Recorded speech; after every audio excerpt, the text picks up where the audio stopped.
London کی گلیوں کا جادوگر شونا کٹ کے ناظرین، اگر آپ چینل پر نئے ہیں تو چینل کو سبسکرائب کر لیں تاکہ آپ کو آنے والی ہر نئی ویڈیو ملتی رہے۔ لندن کی مصروف اور شور سے بھری فضا کے نیچے جب بادلوں کی دھندلی چادر آسمان پر تنی ہوئی، تنگ گلیوں میں شہری زندگی کے رنگین مناظر لہٹ رہے تھے۔ کوونٹ گارڈن کے پرتھریلے راستوں پر جہاں سیاح اور مقامی لوگ ہنستے بولتے گھومتے پھرتے تھے، ایک انوکھا منظر لوگوں کی توجہ اپنی طرف کھینچ رہا تھا۔ ایک اسٹریٹ پرفارمر وہاب اپنے رنگ برنگے لمبے کوٹ اور پرانی طرز کی بولر ہیٹ کے ساتھ عام فنکاروں سے مختلف تھا۔ اس کے فن میں کوئی معمولی جادو یا شعبدہ بازی نہیں تھی۔ وہاب کے پاس ایک ایسا راز تھا جو دنیا کی چمک دمک سے کہیں بڑھ کر قیمتی تھا۔ وہ روزانہ اپنے مخصوص پرانے لیمپ پوسٹ کے نیچے آ کھڑا ہوتا، جیسے اس کی اپنی کوئی چھوٹی سی سلطنت ہو۔ اس کے فن میں ایک عجیب سی کشش تھی۔ وہ نہ صرف لوگوں کو جادو دکھاتا تھا بلکہ ان کے دلوں کی کہانیوں کی دنیا بھی بسا دیتا تھا۔ وہاب کی حرکات، اس کا انداز گفتگو اور اس کی پرانی تھوڑی سی بھاری آواز ہر دیکھنے اور سننے والوں کو اپنے سحر میں جکڑ لیتی تھی۔ وہ ایسی کہانیاں سناتا تھا جو دور دیسوں کی ہوتی تھی، کہیں کے اداس بادشاہوں کی، کبھی خوش باش مسکروں کی، یا کہیں ایسے گمشدہ شہزادوں کی جو امید کی روشنی ڈھونڈتے تھے۔ ایک دن خزاں کی سرد اور ہواؤں سے بھری دوپہر میں جب ہجوم کم ہوتا جا رہا تھا، ایک چھوٹی سی بچی ایملیا وہاب کے قریب آ کر کھڑی ہوئی۔ اس کی آنکھیں تجسس اور حیرت سے چمک رہی تھی۔ ایملیا نے پرفارمنس ختم ہونے کا انتظار کیا اور پھر چہکہاتے ہوئے پوچھا، آپ یہ کہانیاں کیوں سناتے ہیں؟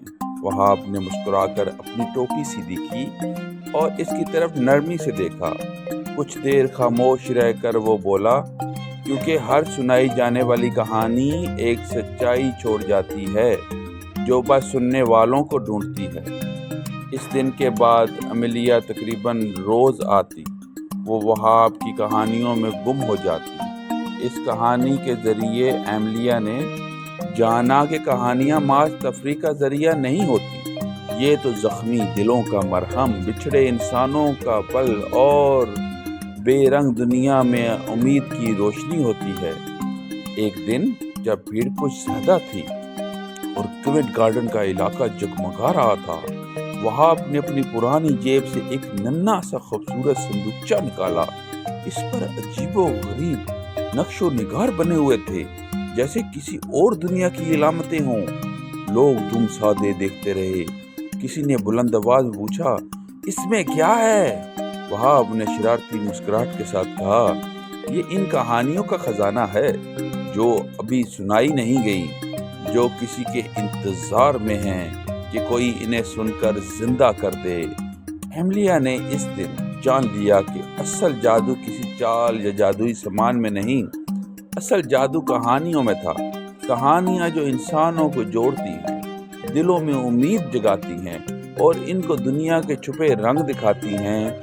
وقت گزرتا گیا، ایملیا بڑی ہو گئی، لیکن وہ ننھی بچی جو وہاب کی کہانیوں میں اپنے خواب تلاشتی تھی، کبھی کہیں کھوئی نہیں۔ وہاب آج بھی اسی پرانے لیمپ پوسٹ کے نیچے آ کر اپنی دنیا بساتا ہے۔ اس نے کبھی وہ صندوقچہ کسی کو کھول کر نہیں دکھایا، کیونکہ جاننے والے جانتے تھے اس میں جو راز تھا وہ کوئی ٹھوس شے نہیں تھی، بلکہ وہ کہانیاں تھیں جو دل سے سنی جاتی ہیں، روح سے محسوس کی جاتی ہیں۔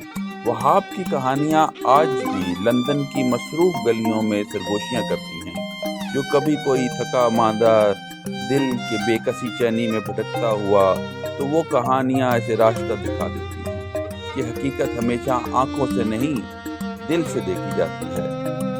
وہاب کی کہانی نے یہ سبق دیا کہ ہر شخص کے دل میں ایک کہانی ہے، اور کبھی کبھار سچائی کو تلاش کرنے کے لیے بس سننے کا حوصلہ اور محسوس کرنے کا جذبہ ہونا چاہیے۔